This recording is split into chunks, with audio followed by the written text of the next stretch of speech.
morning, everybody. I'm going to be reading chapter 9 of Matilda, and it's called The Parents. When Miss Honey emerged from the headmistress's study, most of the children were outside in the playground. Her first move was to go around to the various teachers who taught the senior class and borrow from them a number of textbooks, books on algebra, geometry, French, English literature, and the like. Then she sought out Matilda and called her into the classroom. "There is no point," she said, "in you sitting in class doing nothing while I'm teaching the rest of the form the 2 times table and how to spell cat and rat and mouse. So during each lesson, I shall give you one of these textbooks to study. At the end of the lesson, you can come up to me with your questions if you have any, and I shall try to help you. How does that sound?" "Thank you, Miss Honey," Matilda said. "That sounds fine." "I'm sure," Miss Honey said, "that we'll be able to get you moved into a much higher form later on. But for the moment, the headmistress wishes you to stay where you are." "Very well, Miss Honey," Matilda said. "Thank you so much for getting these books for me." What a nice child she is, Miss Honey thought. I don't care what her father said about her. She seems very quiet and gentle to me, and not a bit stuck up in spite of her brilliance. In fact, she hardly seems aware of it. So when the class reassembled, Matilda went to her desk and began to study a textbook on geometry, which Miss Honey had given her. The teacher kept half an eye on her all the time and noticed that the child very soon became deeply absorbed in the book. She never glanced up once during the entire lesson. Miss Honey, meanwhile, was making another decision. She was deciding that she would go herself and have a secret talk with Matilda's mother and father as soon as possible. She simply refused to let the matter rest where it was. The whole thing was ridiculous. She couldn't believe that the parents were totally unaware of their daughter's remarkable talents. After all, Mr. Wormwood was a successful motor car dealer, so she presumed that he was a fairly intelligent man himself. In any event, parents never underestimated the abilities of their own children. Quite the reverse. Sometimes it was well nigh impossible for a teacher to convince the proud father or mother that their beloved offspring was a complete nitwit. Miss Honey felt confident that she would have no difficulty in convincing Mr. and Mrs. Wormwood that Matilda was something very special indeed.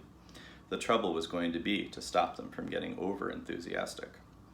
And now Miss Honey's hopes began to expand even further. She started wondering whether permission might not be sought from the parents for her to give private tuition to Matilda after school. The prospect of coaching a child as bright as this appealed enormously to her professional instinct as a teacher. And suddenly, she decided that she would go and call on Mr. and Mrs. Wormwood that very evening. She would go fairly late, between 9 and 10 o'clock, when Matilda was sure to be in bed. And that is precisely what she did. Having got the address from the school records, Miss Honey set out to walk from her own home to the Wormwoods' house, shortly after 9. She found the house in a pleasant street where each smallish building was separated from its neighbors by a bit of garden. It was a modern brick house that could not have been cheap to buy, and the name on the gate said Cozy Nook. Nosy Cook might have been better, Miss Honey thought. She was given to playing with words in that way. She walked up the path and rang the bell, and while she stood waiting, she could hear the television blaring inside. The door was opened by a small, ratty-looking man with a thin, ratty mustache who was wearing a sports coat that had an orange and red stripe in the material. "Yes," he said, peering over at Miss Honey. "If you're selling raffle tickets, I don't want any." "I'm not," Miss Honey said, "and please forgive me for butting in on you like this. I am Matilda's teacher at school, and it is important I have a word with you and your wife." "Got into trouble already, has she?" Mr. Wormwood said, blocking the doorway. "Well, she's your responsibility from now on. You'll have to deal with her."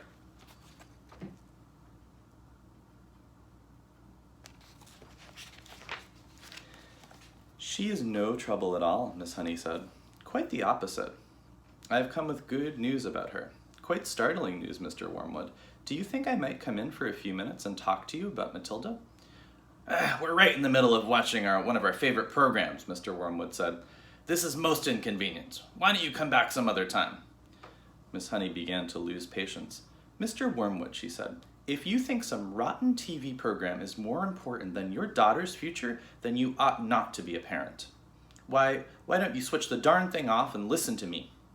That shook Mr. Wormwood. He was not used to being spoken to in this way.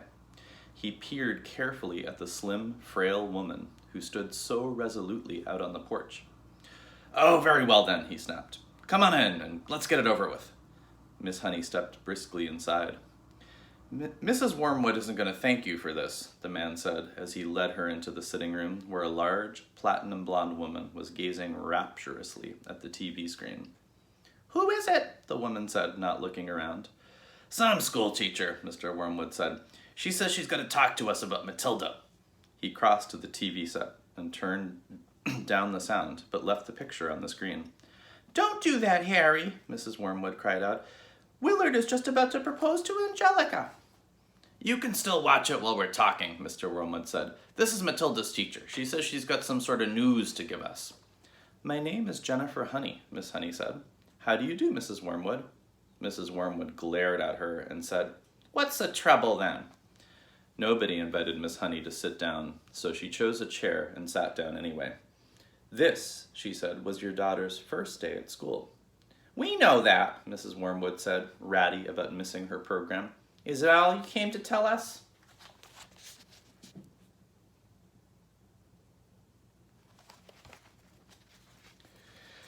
Miss Honey stared hard into the other woman's wet gray eyes, and she allowed the silence to hang in the air until Mrs. Wormwood became uncomfortable.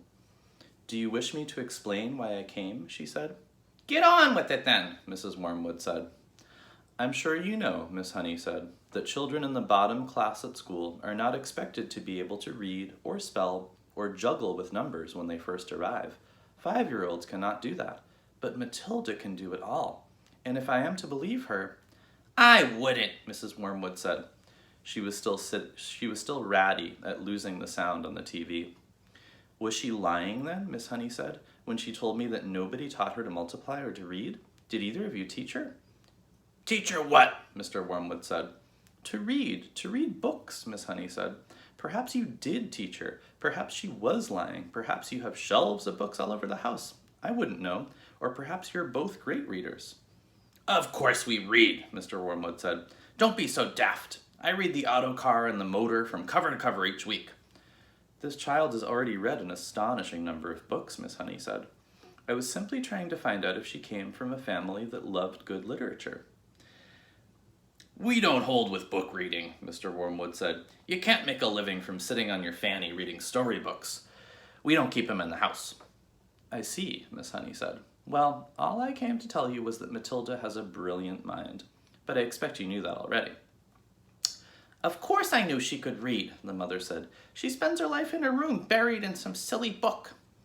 "But does it not intrigue you," Miss Honey said, "that a little 5-year-old child is reading long adult novels by Dickens and Hemingway? Doesn't that make you jump up and down with excitement?" "Not particularly," the mother said. "I'm not in favor of blue stocking girls. A girl should think about making herself look attractive so she can get a good husband later on. Looks is more important than books, Miss Hunky." "The name is Honey," Miss Honey said. Now look at me," Miss Wormwood said. "Then look at you. You chose books, I chose looks."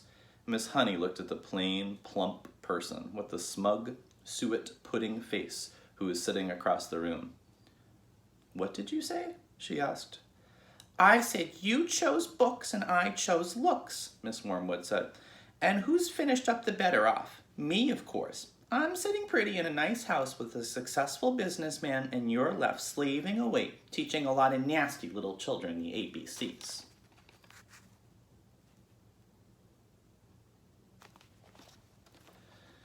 "Quite right, Sugarplum," Mr. Wormwood said, casting a look of such simpering sloppiness at his wife, it would have made a cat sick.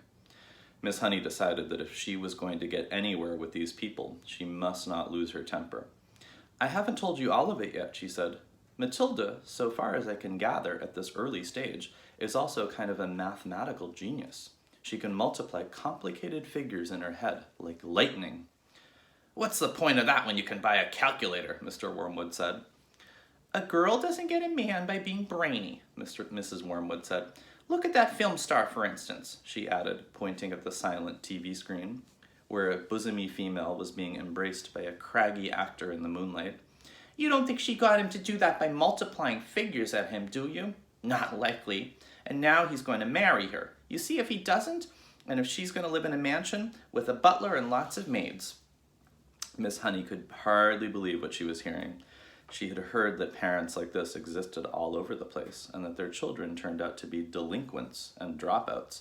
But it was still a shock to meet a pair of them in the flesh. "Matilda's trouble," she said, trying once again, "is that she is so far ahead of everyone else around her that it might be worth thinking about some extra kind of private tuition. I seriously believe that she could be brought up to university level in 2 or 3 years with the proper coaching." "University?" Mr. Wormwood shouted, bouncing up in his chair. "Who wants to go to university, for heaven's sake? All they do there is learn bad habits." "That is not true," Miss Honey said. "If you had a heart attack this minute and had to call a doctor, that doctor would be a university graduate. If you got sued for selling someone a rotten second-hand car, you'd have to get a lawyer, and he'd have a university graduate too. Do not despise clever people, Mr. Wormwood. But I can see we're not going to agree. I'm sorry I burst in on you like this." Miss Honey rose from her chair and walked out of the room. Mr. Wormwood followed her to the front door and said, "Good of you to come, Miss Hawks, or is it Miss Harris?" "It's neither," Miss Honey said, "but let it go." And away she went.